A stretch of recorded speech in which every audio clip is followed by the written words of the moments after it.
예. 오전에도 제가 깜빡하고, 예. 이제 주기도문 해야 되는데, 이렇게 하는데 다 주기도문 하고 있는 거예요. 내가 뭐 잘못했나? 하더니. 예. 교도가고 주기도문 바로 들어가야 되는데, 예. 그럴 때 가끔 있습니다.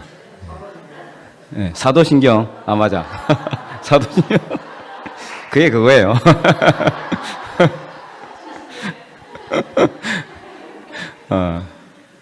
네. 또 잊어버렸네, 또. 성경봉도 안 할 뻔했어요, 그죠? 예. 성경봉도 했죠. 예. 성경봉도. 본문 들어가다가 너무 흥분해서 그런 거예요, 흥분해서. 예. 기분이 너무 좋으니까. 아니, 장로님이 찬양하면서 얼마나 막 이렇게 업을 하는지 그냥 익사이팅 돼가지고. 예. 우리 교회가 부흥되는 역사가 있기를 원합니다. 예. 수적으로도 부흥되지만 질적으로도 부흥되는, 질적으로도 부흥되는, 진실로 우리의 마음이 부흥되는 그런 역사가 있기를 원합니다. 우리 렉시오 디비나 이제 기억나는 거 있죠? 렉시오 디비나만 기억나죠? 이게 용어 자체가 좀 이렇게 하여튼 좀 그래서 잘 안 잊어먹어요. 렉시오 디비나 얘기하니까. 자, 한번 1번부터 한번 해보세요. 1번 뭐라고요? 렉시오. 읽기입니다. 읽기. 뭐를 읽어요? 성경을 읽는다. 두 번째, 잘하시네 이제. 나중에 강사해도 되겠어요. 강사. 영성 강사. 메디타티오는 뭔 뜻이에요? 묵상하기. 뭘 묵상하는 거예요? 하나님의 말씀을 묵상한다. 자, 이제 이 묵상하기가 두 가지로 나눈다고 그랬죠. 두 가지. 두 가지인데, 하나는, 연상. 잘 기억하고 계시네. 연상을, 이제, 라틴어로 뭐라고 하냐면, 미드라시라고 그랬어요. 미드라시. 연상. 하나님 말씀이 다 연결되어 있어요. 그죠? 연결 다 되어 있단 말이에요. 그래서 성경을 읽다 보면은, 이 말씀을 읽다가 다른 구절이 딱 연상이 되는. 이제 그렇게 하려면 어떻게, 그 정도까지 되려면 어떻게 되느냐? 성경을 여러 번 읽어봐야 되고, 그 다음에 자세하게 읽어봤어야 돼요. 그래야 이 연상이 자꾸 돼요. 연상이. 그래서 말씀이 말씀으로 연결되는 거예요. 말씀이 말씀으로. 이게 은혜인 거죠. 그죠? 말씀으로 말씀을 푸는 거죠. 말씀으로 말씀을 푸는 것. 다 됩니다. 다 해결되어 있어요. 구약의 말씀은 신약의 말씀과 연결되어 있고, 신약의 말씀은 또 구약의 말씀과 연결되어 있고, 예수 그리스도의 구속의 역사는 창세기 3장 15절 말씀하고도 연결되어 있고, 이 모든 것이 다 연결되어 있다라는 거예요. 그래서 이걸 갖다가 미드라시에서 연상하기. 그 다음에 이제 연상되는 이 말씀을 쭉 이제 우리가 읽고 은혜를 받았으면 어떻게 한다? 되새김질을 한다. 되새김질을 라틴어로 뭐라고 그랬어요? 그까지 몰라도 됩니다. 그까지 알면은 내가 이제 내려가야 돼. 그 루미나티오라고 그랬어요. 루미나티오는 뭐냐? 소가 여물을 먹은 여물을 어떻게 해요? 하루 종일 앉아서 계속 되새김질을 하죠. 이게 바로 묵상하기의 이제 핵심이에요. 그래서 성경 말씀을 읽고 어떻게 해요? 읽은 말씀을 하루 종일 되뇌는 거죠. 그렇다고 해서 읽은 말씀을 전체로 우리가 되뇌일 수는 없죠. 단어 하나, 혹은 문장 한 구절, 그 내 마음을 움직였던, 혹은 내 마음에 감동이 됐던, 혹은 내 마음에 또 회개가 되는, 뭐 기쁨이 되는 어떤 단어든 있어요. 성경 읽다 보면은 딱 그 단어나 문장에 딱 이렇게 꽂히는 경우가 있죠. 그죠? 그 말씀을 하루 종일 어떻게 해요? 되새기는 거예요. 끄집어내서, 이 말씀의 뜻이 무엇일까? 생각해보고 또 하나님께 물어보기도 하고, 이게 바로 묵상하다라고 그랬어요. 묵상, 되새김질 하는 것. 소가, 여러분 가만히 생각해 보세요. 그 뚱뚱한 소, 뚱뚱하다 그러면 소는 기분 나쁘겠지만 어떻게든 소 덩치 어마어마하잖아요. 그죠? 몇백 킬로그램이나 되는 그 소가 뭐만 먹어요? 집만 먹고 풀만 먹잖아요. 뭐 요즘 소들은 다 뭐 사료를 먹고 그러지만은 옛날에 우리 촌의 시골의 소들은 풀만 먹어요. 풀만. 겨울에는 이제 풀이 없으니까 말린 짚을 이제 콩깍지나 이런 거 같이 섞어서 있게 그래가지고 이제 소죽 끓인다 그러죠. 새죽. 그래서 이렇게 큰 가마솥에다가 끓여가지고 주기도 하고 그러지만은 어쨌든 간에 그 큰 소가 그렇게 큰 덩치를 유지하면서 영양분을 공급받아서 살이 찔 수 있는 이유는 뭐냐? 대책임질이에요. 대책임질. 거기에 비밀이 있다라는 거예요. 우리도 마찬가지죠. 우리가 영적으로 살이 찌기 위해서는 어떻게 해야 됩니까? 말씀을 읽기만 하지 말고 읽은 말씀을 계속해서 내가 대책임질해야 되는 거예요. 그러니까 말씀을 묵상해 봐야 돼요.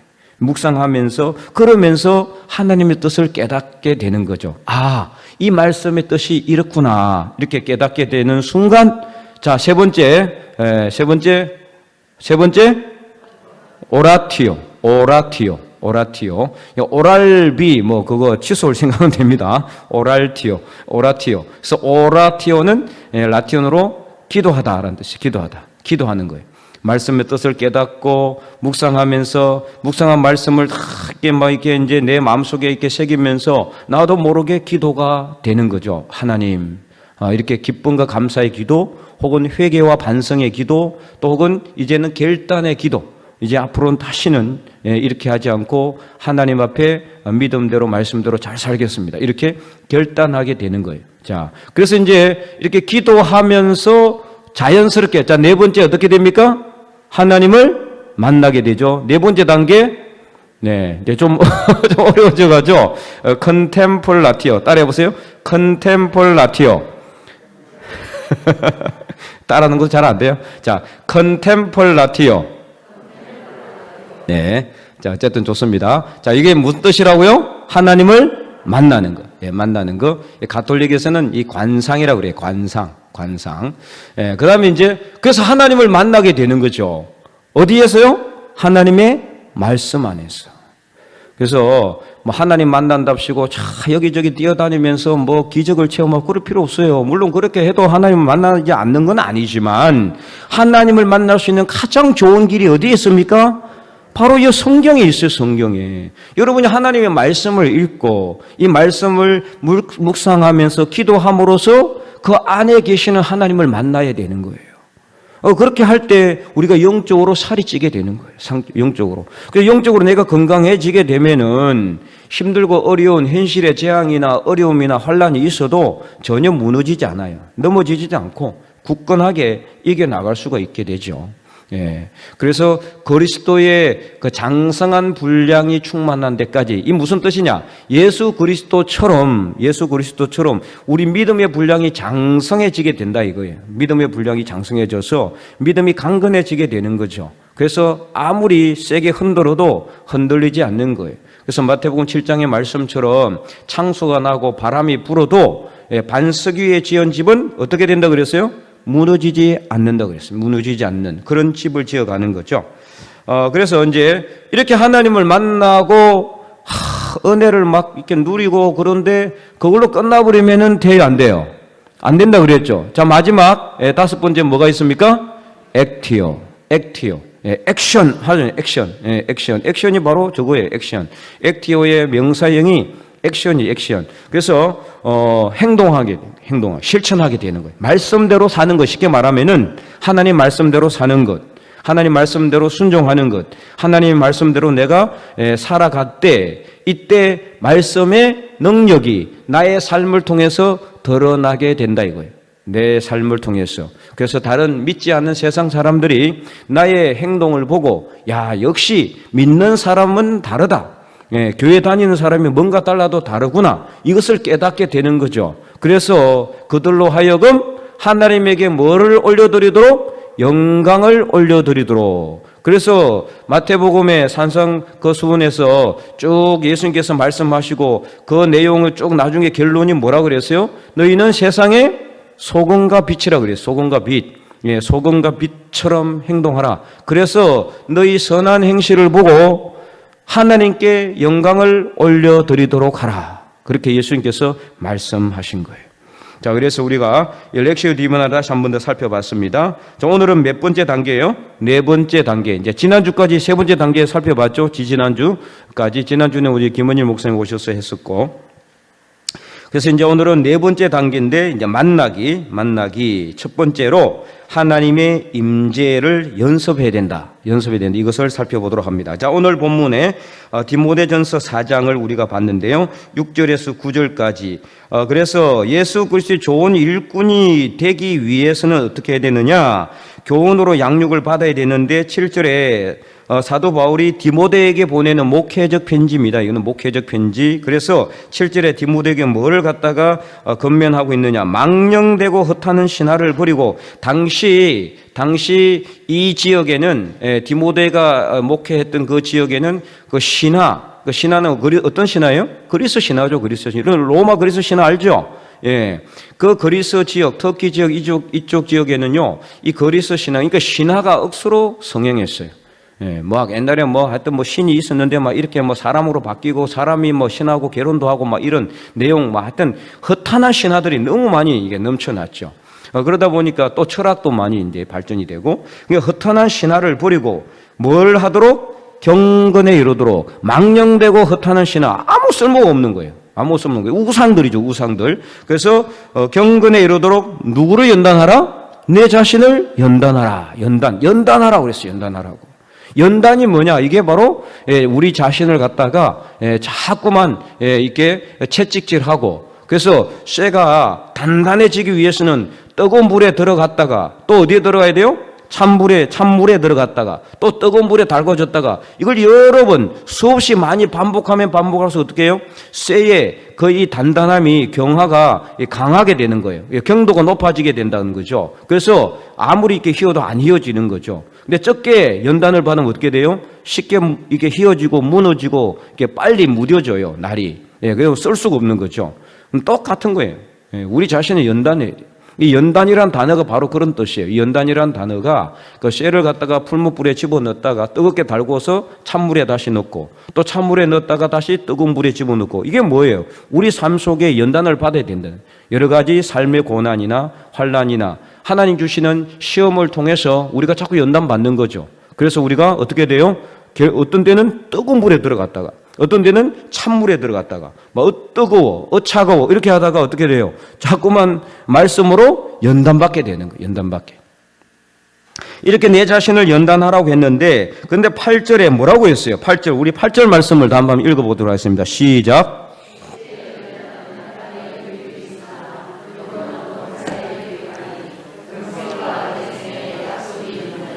아멘. 예, 그래서 자, 육체의 연단은 약간의 유익이 있는데, 근데 육체의 연단은 뭐예요? 우리 육체를 연습하는 거죠.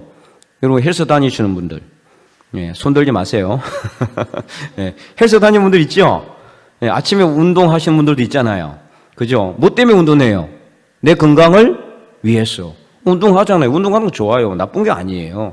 운동 열심히 해야 돼요. 그래서 우리 자신을 연단하는 건 어때요? 우리 육체에 약간의 유익이 있어요. 그래서 감기 이렇게 걸리는, 다른 사람 2번 걸리고 난 1번 걸리고, 그 다음에 자꾸 연습하고 육체가 강건해지니까 어때요?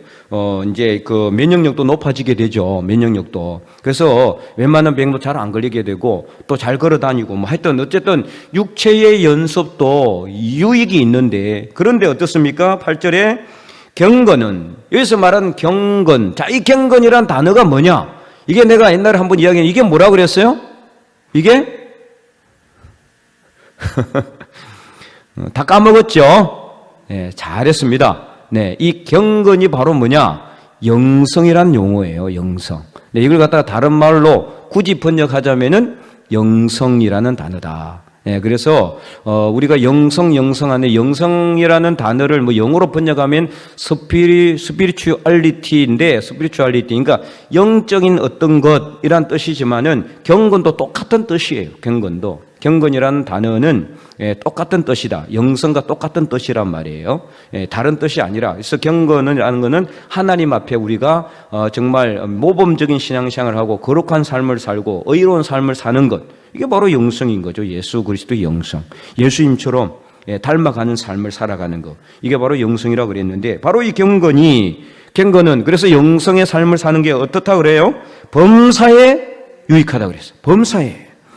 육체적으로 우리가 연습하는 거, 우리가 뭐 체육관에 간다든지 아니면은 뭐 헬스장에 간다든지 수영을 하거나 조기 축구를 한다든지 아니면은 뭐 뛴다든지 이런 걸 해가지고 어떤 내 자신을 이제 연습하는 것도 육체의 유익이 있지만은 경건의 삶, 그래서 영성의 삶을 살아가게 되면은 어떻게 된다? 범사에 모든 일에 유익이 있다는 거예요. 모든 일에 유익이 있는 거죠.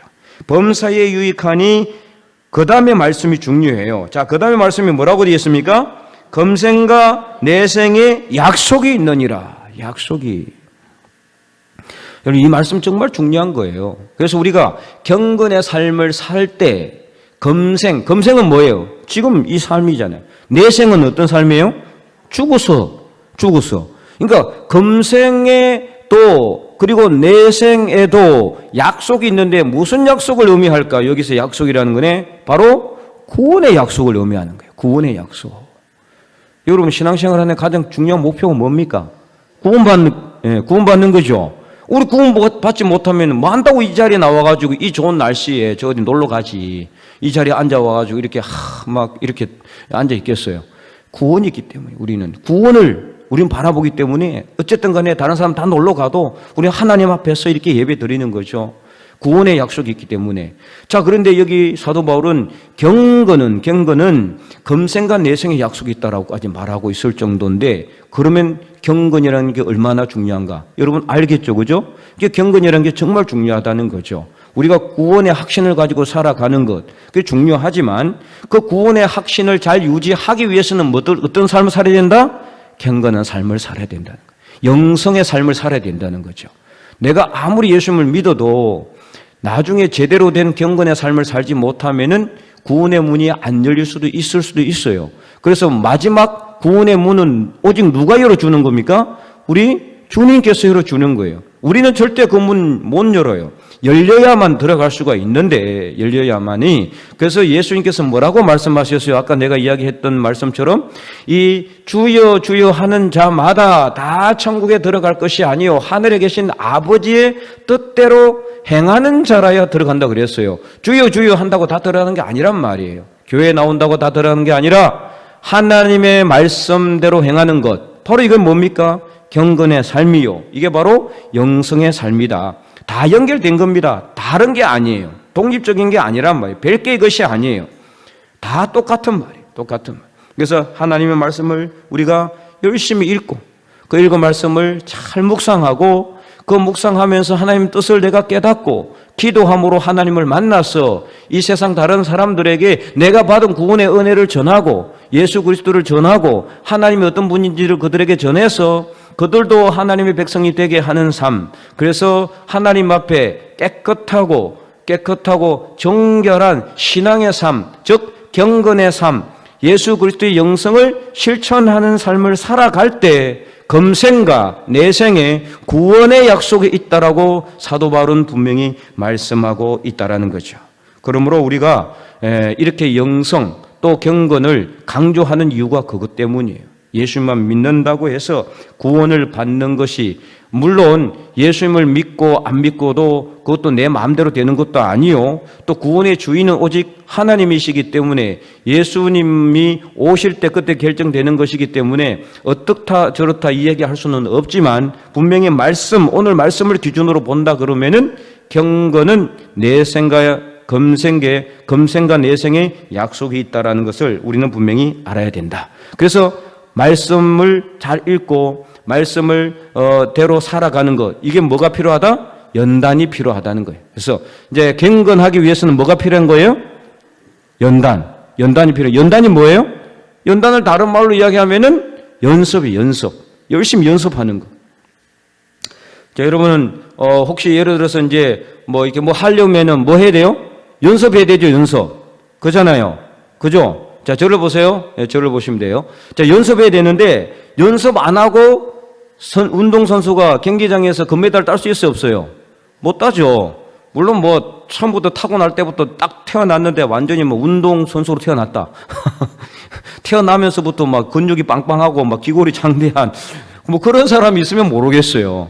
그런 사람이 있으면 모르겠지만, 그러지 않는 한에 어떻게 해야 돼요? 피나는 훈련을 해야 되는 거예요. 피나는 훈련. 여러분, 우리 잘 알잖아요. 그죠? 박세리 선수나 박찬호 선수, 특별히 또 우리 박지성 선수 같은 경우, 이 박지성 선수 같은 경우도요, 이 평발이에요, 평발. 예, 잘 뛰지 못하는. 근데 어떻게 해요? 피나는 연습을 했다는 거 아니에요. 지금 세계적으로 유명한 프리미어, 영국의 프리미어 리그에서 우리나라 축구 선수로는 뭐 거의 최고의 주가를 올리고 있는 선수가 누굽니까? 손흥민 선수. 손흥민 선수는 그러면은 태어나면서부터 막 운동선수로 빵빵하게 태어났습니까? 아닙니다. 그의 아버지가 얼마나, 손흥민을 어렸을 때부터 훈련시켰는지 몰라요. 완전히 그냥, 그의 완전 옆에 붙어가지고, 그렇게 피나는 연습을 했다는 거 아니에요. 피나는 연습.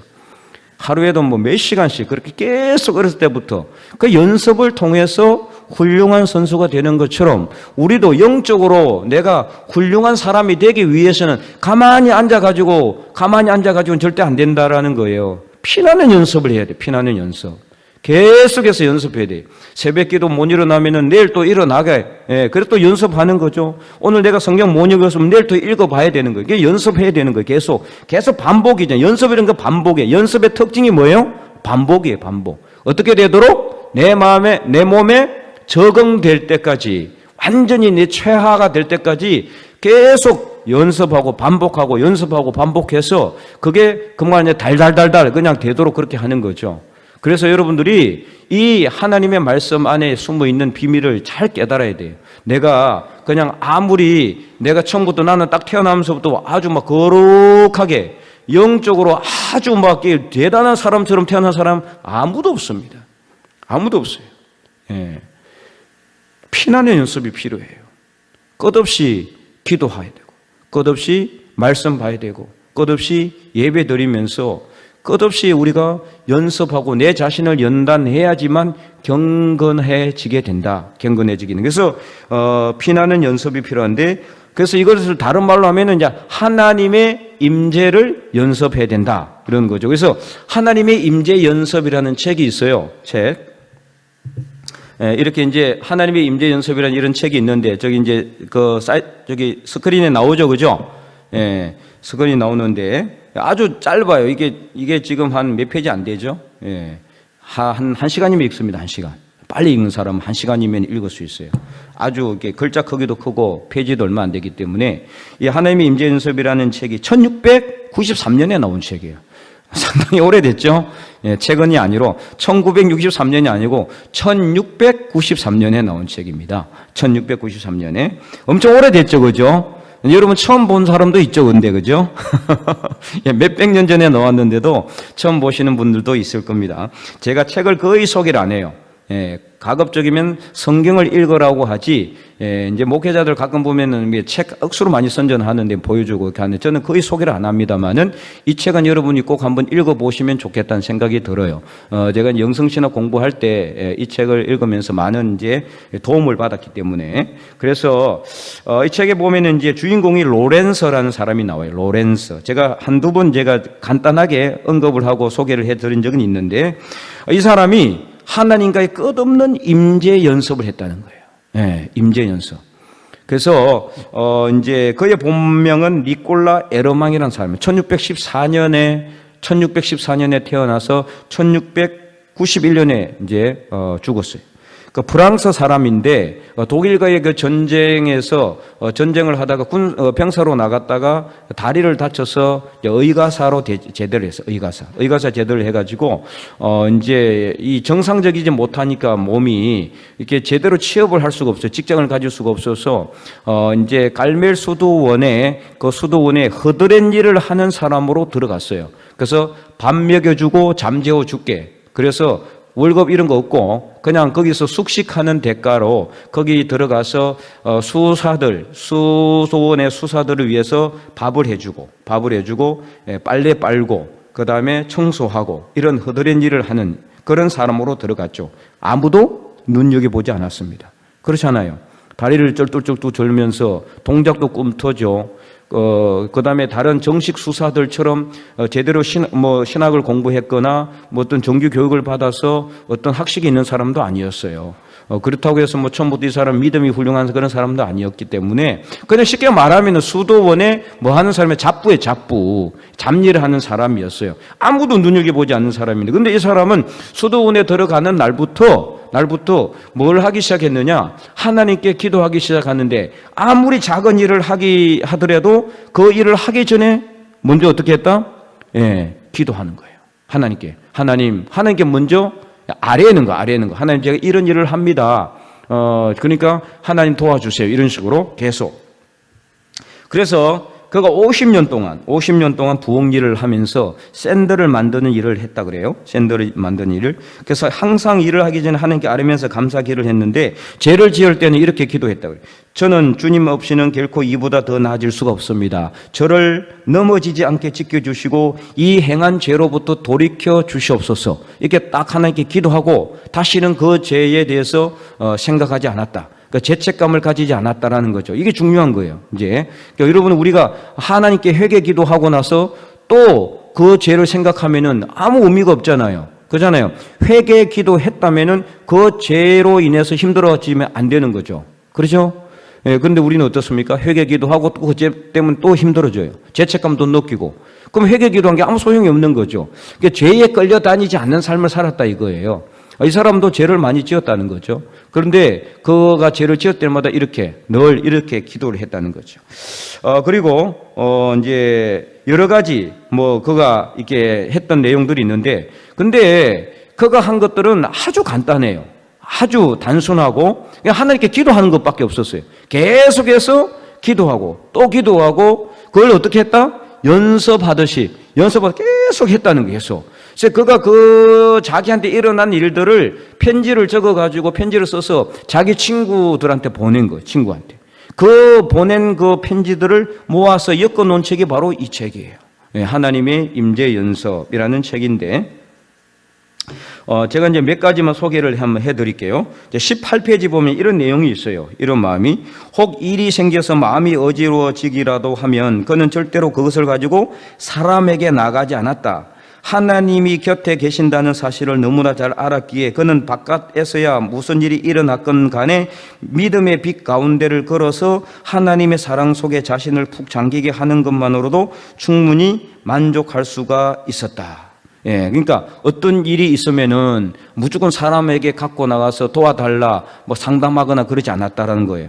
하나님에게 먼저 나갔다는 거예요. 이게 그게 뭐예요? 기도했다는 거죠. 하나님께 먼저 나가서, 하나님, 저게 이런 문제가 있습니다. 하나님 도와주세요. 이런 식으로 먼저 하나님에게 나갔다라는 거죠. 그리고 또 19페이지에는 이런 내용이 있어요. 로렌스 형제는 말하기를 자기는 주님을 위하여 작은 일을 행하는데 마음을 쏟아놓으라고 했다. 자기는 큰 일은 할 수 없는 사람이라는 것이다. 자기 자신의 모습을 너무나 잘 알고 있었어요. 수사들처럼 위대하고 큰 일을 할 수 있는 사람이 아니라 너무나 보잘것없는 사람이기 때문에 그냥 작은 일, 주님 앞에 작은 일을 하려고 그것밖에 할 게 없다. 그렇게 고백을 했다라는 거예요, 친구들한테도. 그리고 이제 26페이지에는 또 이런 내용이 있어요. 26페이지. 오늘 로렌스 형제 얘기하는 자세는 매우 개방적이고 대단히 열정적이었다. 그는 나에게 자신이 하나님께 나아가는 방식에 대해서 이야기했다. 그의 말에 의하면 하나님께 나아가는 데 있어서 가장 중요한 부분은 그분께 나아가는 것을 방해하는 요소들을 그때 계속하여 포기하는 작업이다. 이게 하나님께 나아가는 데 방해가 되는 것들이 있다는 거예요. 그것을 하나씩 끝없이 포기하고 또 포기 안 되면 또 포기하고. 이게 뭐예요? 이게 연습이 연습. 끝없이 연습하고 또 반복하고 또 연습하고 반복했다라는 것입니다. 이렇게 계속해서 하나님 앞에 끝없이 연습하며 나갔다라는 거죠. 그리고 28페이지에 보면은 또 이런 내용이 나와 있습니다. 28페이지. 로렌스 형제가 터득한 하나님과 대화하기 위한 가장 효과적인 방법은 단순히 자신의 평범한 일상사를 수행하는 것이다. 그는 맡겨진 일과를 하나님을 향한 순수한 사랑에서 우러나오는 순종의 마음으로 감당했으며 늘 자신의 그 사랑이 인간이 할 수 있는 가장 순결한 것이 되게 하고자 했다. 다시 말하면은 그냥 평범하게 단순히 자기가 할 수 있는 일상생활을 하나님께 하는 것, 그것으로 그는 만족했다라는 거예요. 뭔가 큰 일을 해야지만 하나님께서 기뻐할 것 같다라는 게 아니에요. 우리에게는 우리 각자에게 주어진 길이 있어요. 그죠? 저에겐 저의 길이 있겠죠? 여러분에게는 여러분의 길이 있는 거예요. 그런데 나에게 어울리지 않게 큰 일을 할 필요가 있다 없다? 없는 거죠. 할 수도 없고 그거 하려면 너무 힘들어요. 너무 힘에 부딪히기 때문에. 내가 할 수 있는 일을 하나님 앞에 하면 돼요. 하기 힘들면은 안 하면 되는 거죠. 할 수 없는 일을 하려고 하다가 결국에는 자기도 지치고, 하나님께서 안 도와주시나 봐. 그렇게 생각하고 애먼 주변에 있는 사람들을 원망하게 되고 이러면 안 되는 거죠. 할 수 있는 것만 하면 되는 거예요. 할 수 있는 것만. 이게 바로 핵심이에요. 핵심. 내가 할 수 있는 것을 통해서 하나님께 영광 돌린다는 거죠. 그래서 43페이지에는 계속해서 이런 내용이 나옵니다. 43페이지. 다 내가 소개해 줄 수는 없고 몇 가지만. 하나님은 우리에게 많은 것을 요구하지 않으십니다. 네 번째 친구한테 보낸 편지 내용이 나와 있는 내용이에요. 그저 그분을 기억하고 그분을 찬양하고 그분의 은혜를 구하며 그분께 어려움을 내어드리고 그분이 주신 것들을 인하여 감사드리기만 한다면 그것이 자매님께 시종 참 위로가 되겠어요. 어떤 한 자매님에게 보낸 편지예요. 한 자매 친구한테. 그래서 밥을 먹을 때나 허드렛 일을 할 때에도 심령을 그분께 올려드리십시오. 아주 작고 사소해 보이는 순간에 그분을 기억하는 것이 그분을 기쁘게 해드리기 때문입니다. 꼭 큰 소리로 기도해야 하는 것은 아닙니다. 그분은 자매님이 생각하는 것보다 훨씬 더 가까이에 계시는 분입니다. 그래서 큰 대단한 이제 내용을 제가 소개해 드리니까 어때요? 이 로렌서라는 사람은 뭔가 큰 일을 하려고 하는 게 아니에요. 작은 일, 사소한 일, 일상생활에 자기한테 일어나는 일을 통해서 하나님께 감사하고 그리고 작고 단순한 일을 통해서 하나님께 나아가고자 했다라는 거죠. 자, 그래서 이제 마지막 하나만 제가 소개를 해드릴게요. 104페이지에 보면 이제 이런 내용이 나와 있어요. 꼭 큰 일을 해야만 하는 것은 아니다. 나는 후라이팬에 작은 계란 하나라도 하나님을 사랑하는 마음으로 뒤집는다. 그 일도 다 끝나서 할 일이 없으면은 나는 바닥에 엎드려서 하나님을 경배한다. 이런 내용이 있어요. 그래서 설사 내가 아무것도 할 수 없다 하여도 나는 하나님을 사랑하는 마음으로 방바닥에서 티끌 하나를 주워 올리는 것만으로 족하다. 그래서 이 사람은요, 계란 후라이 하나를 뒤집을 때도 하나님을 사랑하는 마음으로 그 뒤집는다는 거예요. 여러분, 계란 후라이 하면서 계란 후라이를 확 뒤집으면서 하나님 감사합니다. 그러면서 계란 후라이 뒤집어 보신 분 있어요, 없어요?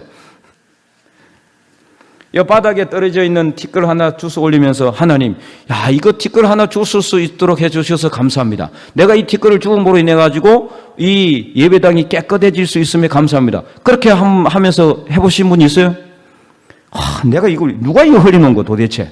어떤 놈이 흘려놔서 막 이렇게 생각하면서 한번 들키기만 해봐라. 그냥 잡아가지고 그냥 가만 이런 마음으로 주워 올리는 거 하고 떨어져 있는 티끌을 주워 올리면서 하나님, 누가 흘려놨네요. 내가 주울 수 있어서 감사합니다.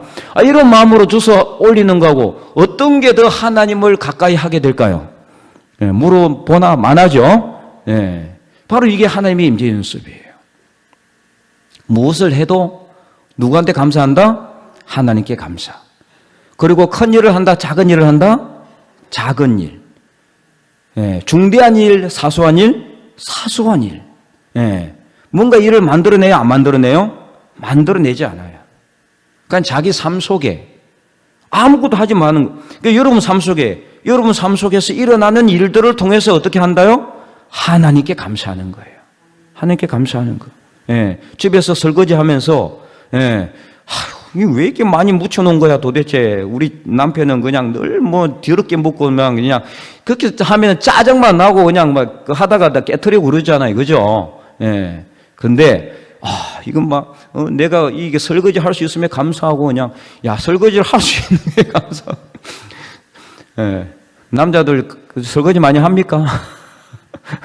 많이 하신다는 분도 있는데, 어쨌든 간에, 남자분들도 설거지 많이 하셔야 돼요. 여자들만 하는 게 아니라, 그죠? 그래서 이렇게 무엇을 하든지 간에 사소한 일 하나에도 감사하며 하나님께 아뢰면서 나가니까 이게 어떻게 해요? 50년 동안 하루도 쉬지 않고 연습을 하다 보니까 어떤 일이 일어났느냐? 전혀 눈여겨볼 수 없는, 눈여겨보지도 않았던 이 허드렛 일을 하는 잡부였던 로렌서를 밤중에 수사들이 찾아오는 거예요. 그 수도원의 수사들.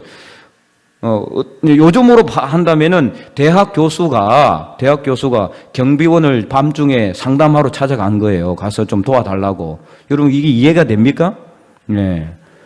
근데 그게 또 소문이 났어요.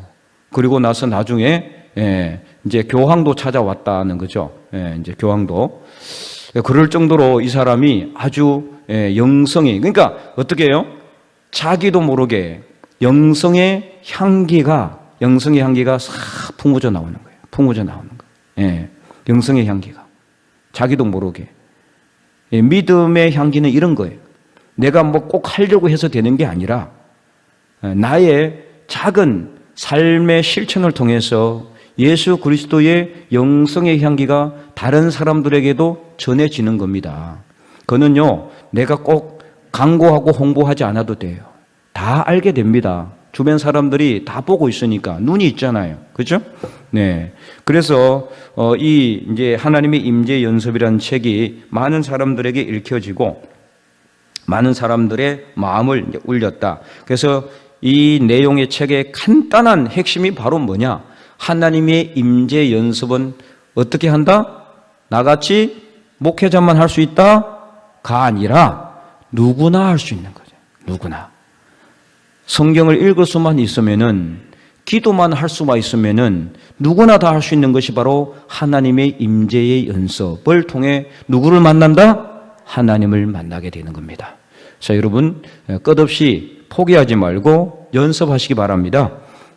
혹시 그래서 오늘 여러분이 읽어야 될 성경 말씀을 읽지 못했으면은 자책하지 마시고 내일은 어떻게 하든 시간을 내 가지고 읽으면 되는 거예요. 내일 못 읽으면 어떻게 해요? 모레 읽으면 되는 거. 그걸 50년 해보세요. 50년. 그러면 하나님 말씀을 읽으려고 하다가 50년 세월을 다 보내도 나중에 누구를 만나게 되겠어요? 하나님을 만나게 된다. 하나님을 만나게 된다. 끝없는 연습을 통해서 하나님을 만나고, 그래서 그 하나님 만남을 통해서 여러분의 삶이 풍성해지고 예수 그리스도의 영성이 향기가 여러분의 삶을 통해서 주변의 모든 다른 사람들에게 다 전파되어서 하나님께 영광 올려드리는 그런 하나님의 믿음의 백성들이 다 될 수 있기를 주님의 이름으로 간절히 축원드립니다.